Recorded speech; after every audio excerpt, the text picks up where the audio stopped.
Assalamualaikum warahmatullahi wabarakatuh. Pemirsa setia channel Bejo Dunia Akhirat dimanapun Anda berada, Alhamdulillah berjumpa kembali dengan kami. Mudah-mudahan saudara-saudaraku semua, sedulur-sedulurku semua, sahabat-sahabatku semua tetap dalam lindungan Allah Subhanahu wa taala, diberi kesehatan dhahiran wa batinan, kemurahan rezeki, halalan, wasingan dan barokah tentunya. Beragama itu macam-macam. Ada yang pengennya itu aman-aman saja, berarti berada di zona nyaman. Termasuk banyak sekali saudara-saudara kita yang menyikapi polemik nasab ini bermacam-macam. Ada yang pengen aman, berarti tidak bersuara, ya tidak ke kanan, tidak ke kiri, tidak membela Pak Alwi, dan tidak menghujat Pak Alwi, kan begitu. Itu yang. Tetapi ingat, beragama itu harus ada sakit-sakitnya. Suatu ketika, kalau terus-menerus di zona nyaman, zona aman, ini kurang greget. Walaupun ya boleh-boleh saja. Urusan nasab ini menurut kami ini bukan urusan remeh-temeh. Ini urusan menyangkut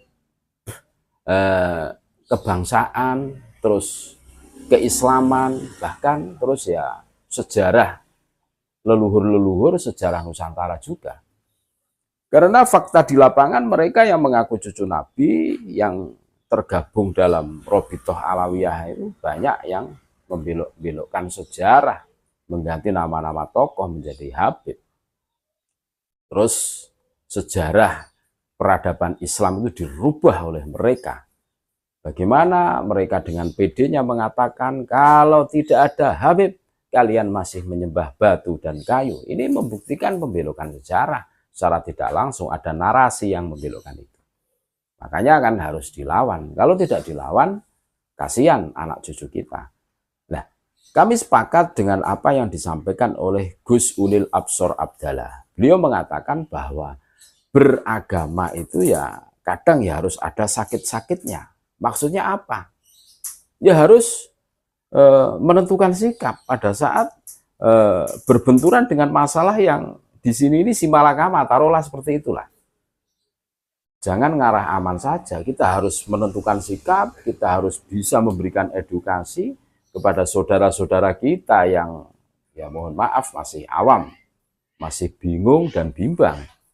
Nah, ini video berikut ini dari Gus Ulil Absor Abdallah, ini luar biasa, kita dengarkan sebagai referensi, sebagai iktibar buat kita semua tentunya. Bagaimana Gus Ulil Absor Abdallah ini mengatakan dengan jelas beragama itu suatu ketika ya harus lepas dari zona aman atau zona nyaman. Kita harus bangkit menyuarakan bahwa ini loh kebenaran yang harus betul-betul kita publiskan, yang kita dengarkan bersama-sama. Itu beragama itu harus ada sakit-sakitnya. Nggak bisa kalau beragama itu kok nyaman semuanya itu agama convenience store itu. Meskipun kalau ilmunya Gus Bahak lain. Kalau Gus Bahak kan ilmunya, ya saya setuju juga sih. Ya Gus Bahak kan ilmunya gini, orang kayak kalian ini tidur itu ibadah kok. Kenapa? Lo kalau nggak tidur itu kan ngecek Facebook, baca nggak jelas-jelas, apa YouTube, nontonnya juga nggak jelas, kadang-kadang malah nonton hal yang maksiat kan. Ya udahlah tidur saja lah.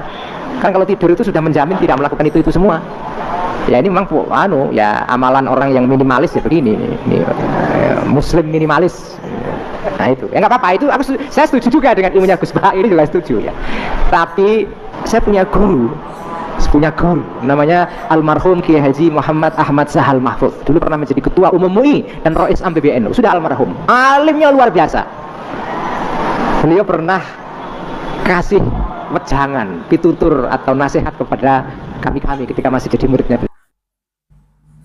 Kami sepakat atas apa yang disampaikan oleh Gus Ulil Absor Abdallah. Beliau salah satu santri dari Mbah Sahal,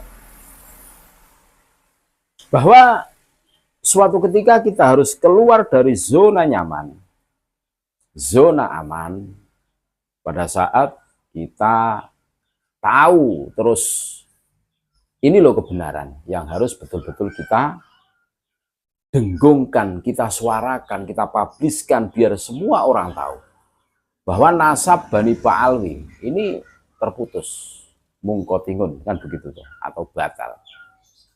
Atau kita menyuarakan bahwa mereka itu bukan karakter orang yang bisa diberi amanah.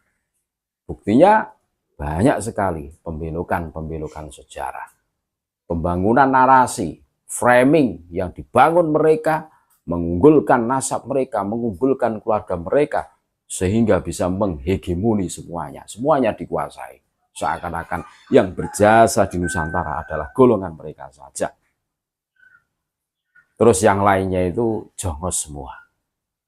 Apakah kita hanya berdiam diri, menunggu semuanya dilibas, dihabiskan, diluluh lantakkan oleh mereka, termasuk sejarah Nusantara yang bikin merah putih Habib, yang memerdekakan Indonesia Habib, yang menginisiasi hari 17 Agustus 1900 Habib.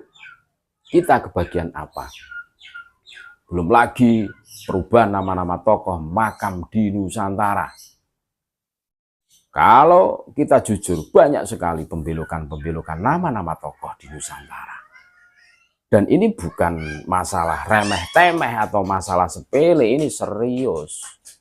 Masihkah kita berada di zona aman, zona nyaman, menunggu semuanya hancur, belok menjadi hancur semua sejarah. Peradaban Nusantara menjadi luluh lantak, semuanya yang berjasa adalah orang-orang Yaman.